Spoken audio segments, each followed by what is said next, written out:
प्यारे बच्चों, आज हम कक्षा 8 की हिंदी पाठमाला की पहली कविता प्रभु तुम मेरे मन की जानो पढ़ने जा रही हैं। इसकी कवित्री हैं सुभद्रा कुमारी चौहान जी। इस कविता के माध्यम से सुभद्रा कुमारी चौहान जी हमें ये बताना चाह रही हैं कि एक जो स्त्री है वो निम्न वर्ग की है और उसे जब मंदिर में प्रवेश करने नहीं दिया जा रहा तो वो उसकी मन की दशा क्या होती है। इसमें वो एक युवती के माध्यम से हमें बता रही हैं, क्या कह रही हैं, मैं अछूत हूँ, मंदिर में आने का मुझको अधिकार नहीं। यहाँ पर कवित्री कह रही हैं कि वो युवती कह रही है कि मैं अछूत हूँ। अछूत का अर्थ है जिसको छूने योग्य ना हो, अर्थात निम्न वर्ग की। मंदिर में आने का मुझको अधिकार नहीं। यहाँ पर युवती कह रही है कि मैं अछूत हूँ, इसलिए मुझे मंदिर में आने का अधिकार नहीं है। किंतु देवता यह न समझना तुम पर मेरा प्यार नहीं।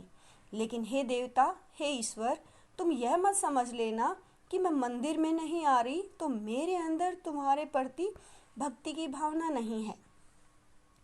प्यार असीम अमिट है, फिर भी पास तुम्हारे आ न सकूंगी। प्यार असीम, असीम का अर्थ होता है जिसकी कोई सीमा ना हो। अमिट, अमिट का अर्थ है जिसको मिटाया ना जा सके। फिर भी पास तुम्हारे आ न सकूंगी कि हे प्रभु, मेरे अंदर तुम्हारे प्रति भक्ति की भावना जो है बड़ी असीम है और जिसको मिटाया नहीं जा सकता। फिर भी मैं तुम्हारे पास नहीं आ सकूंगी। यह अपनी छोटी सी पूजा चरणों तक पहुंचा न सकूंगी। यहाँ पर कवित्री कहती हैं, यहाँ पर युवती कहती है कि एक छोटी सी पूजा जो यानी कि मैं तुम्हारी जो पूजा करना चाहती हूँ वो तुम्हारे चरणों तक नहीं पहुँचा सकूँगी, क्योंकि मुझे मंदिर में प्रवेश नहीं करने दिया जा रहा है। इसलिए इस अंधकार में मैं छिपती छिपाती आई हूँ। यहाँ पर युवती कहती है, मैं रात के अंधेरे में सबसे छिप करके इस मंदिर में आई हूँ। तेरे चरणों में खो जाऊँ, इतना व्याकुल मन लाई हूँ। अर्थात मेरा मन इतना व्याकुल है तुम्हारी भक्ति में कि वो तुम्हारे चरणों में खो जाने को करता है, अर्थात तुम्हारी भक्ति में लीन है होने के लिए व्याकुल है, बेचैन है। तुम देखो, पहचान सको तो तुम मेरे मन को पहचानो कि हे प्रभु, मेरे अंदर जो आपके प्रति भक्ति की भावना है तुम उसको पहचान लो। जग न भले ही समझे, जग मतलब संसार, न भले ही समझे मेरे प्रभु मेरे मन की जानो।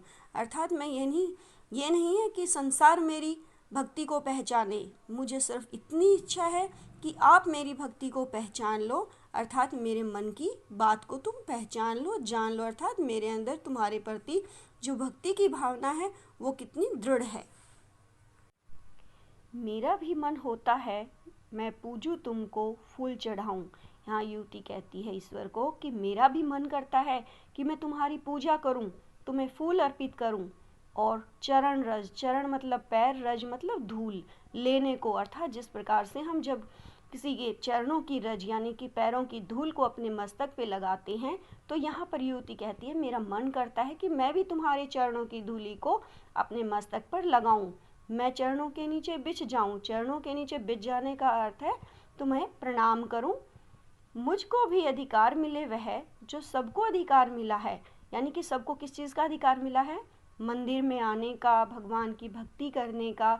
तो मेरा भी मन करता है कि मुझे भी ये अधिकार मिले, अर्थात तुम्हारे मंदिर में आकर के तुम्हारी भक्ति करने का मुझे अधिकार मिले। मुझको प्यार मिले जो सबको देव तुम्हारा प्यार मिला।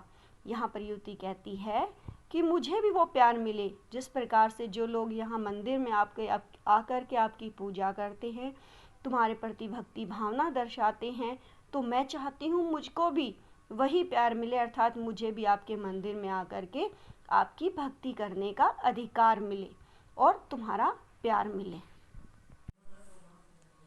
यहाँ पर युवती कहती है, तुम सबके भगवान, कि हे ईश्वर तुम सबके भगवान हो, कहो मंदिर में भेदभाव कैसा।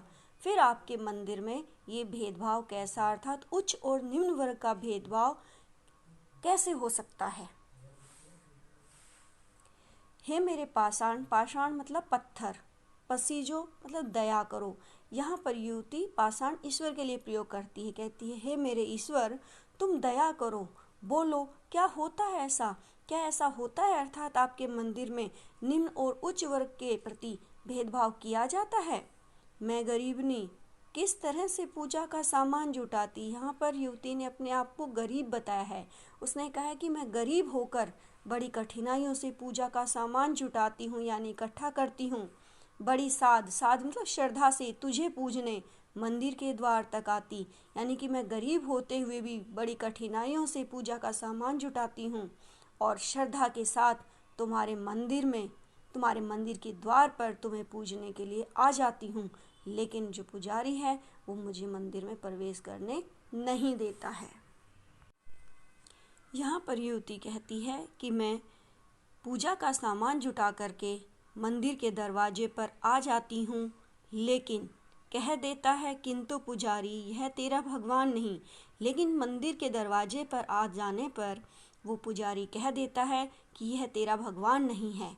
दूर कहीं मंदिर अछूत का, यानी यहाँ से कहीं दूर, अछूत मतलब निम्न वर्ग का जो मंदिर है वो कहीं दूर है और दूर भगवान कहीं है, और वहीं उसी मंदिर में तुम्हारे किसी दूसरे भगवान का वास है, अर्थात तुम्हारा यह मंदिर नहीं है, ना ही तुम्हारा ये भगवान है। तुम्हारा कहीं दूर एक मंदिर है और उसी में तुम्हारे भगवान का वास है। मैं सुनती हूँ जल उठती है मन में यह विद्रोही ज्वाला। जब पंडित के कहे हुए विचारों को, पंडित की कही हुई बातों को मैं सुनती हूँ तो मेरे अंदर विद्रोह की ज्वाला उठ जाती है, अर्थात मेरे अंदर गुस्से की भावना उत्पन्न हो जाती है, अर्थात मुझे गुस्सा आता है। यह कठोरता, कठोरता मतलब यहाँ पर पुजारी की निर्दयता के बारे में कहा गया है। यह कठोरता ईश्वर को भी जिसने टूक टूक कर डाला, यानी कि जो पुजारी है वो बड़ा ही निर्दयी है, उसने ईश्वर के भी टुकड़े कर डाले हैं, अर्थात उसने ईश्वर को भी बांट दिया है। यह निर्मम, निर्मम मतलब निर्दयी, हिंसक समाज का बंधन और अधिक अब सह न सकूंगी। यहाँ पर युवती कहती है कि इस निर्दयी समाज ने जो नियम बना रखे हैं, जो बंधन बना रखे हैं, इनको मैं और ज़्यादा सहन नहीं कर सकती। यह झूठा विश्वास, प्रतिष्ठा, झूठी प्रतिष्ठा मतलब सम्मान, इसमें रह न सकूंगी। अर्थात यहाँ पर समाज में जो लोग हैं वो सिर्फ दिखावा करते हैं सम्मान करने का, लेकिन मैं उसको सहन नहीं कर सकती। ईश्वर भी दो हैं यह मानूं, मन मेरा तैयार नहीं। इस संसार के लोगों ने तो ईश्वर के भी दो टुकड़े कर दिए हैं, लेकिन मेरा मन इस बात को मानने के लिए तैयार नहीं है। किंतु देवता यह न समझना तुम पर मेरा प्यार नहीं। लेकिन हे देवता, मैं आपसे फिर कह रही हूँ, इस बात से यह मत समझ लेना कि मेरे अंदर तुम्हारे प्रति भक्ति की भावना नहीं है। मेरा भी मन है जिसमें अनुराग भरा है, प्यार भरा है। यहाँ पर युवती कहती है कि मेरे मन में भी अनुराग मतलब प्रेम, प्रेम की भावना, अर्थात मेरे अंदर भी, मेरे मन के अंदर भी प्यार भरा है, प्यार भरा हुआ है। जग मतलब संसार में कहीं बरस जाने को स्नेह और सत्कार भरा है, अर्थात मेरे अंदर जो स्नेह और प्यार की जो भावना है वो कहीं बरस जाने के लिए उतावली है, अर्थात किसी के प्रति सत्कार की भावना प्रकट करने के लिए उतावली है। वही स्नेह सत्कार प्यार मैं आज तुम्हें देने आई हूँ। यहाँ पर युवती कहती है मैं वही स्नेह सत्कार प्यार हे ईश्वर तुम्हें देने के लिए आई हूँ, और इतना तुमसे आश्वासन, आश्वासन मतलब दिलासा मेरे प्रभु लेने आई हूँ। तुम कह दो तुमको उनकी इन बातों पर विश्वास नहीं, उनकी मतलब समाज के लोगों की। छूत अछूत धनी निर्धन का भेद तुम्हारे पास नहीं, अर्थात मैं ये आश्वासन लेने आई हूँ कि समाज के लोगों में जो छूत अछूत धनी निर्धन का भेदभाव वो लोग अपने मन में रखते हैं, वो भेदभाव तुम्हारे मन में नहीं, अर्थात ईश्वर के मन में छूत अछूत धनी निर्धन उच्च और निम्न वर्ग का भेदभाव नहीं है। इस कविता के माध्यम से कवित्री सुभद्रा कुमारी चौहान जी हमें यही समझाना चाह रही हैं कि ईश्वर के सामने सब लोग समान हैं। उनके मन में अर्थात उनकी नज़र में कोई भी उच्च या निम्न वर्ग नहीं है, वो सब पर समान कृपा दृष्टि बनाए रखते हैं। धन्यवाद।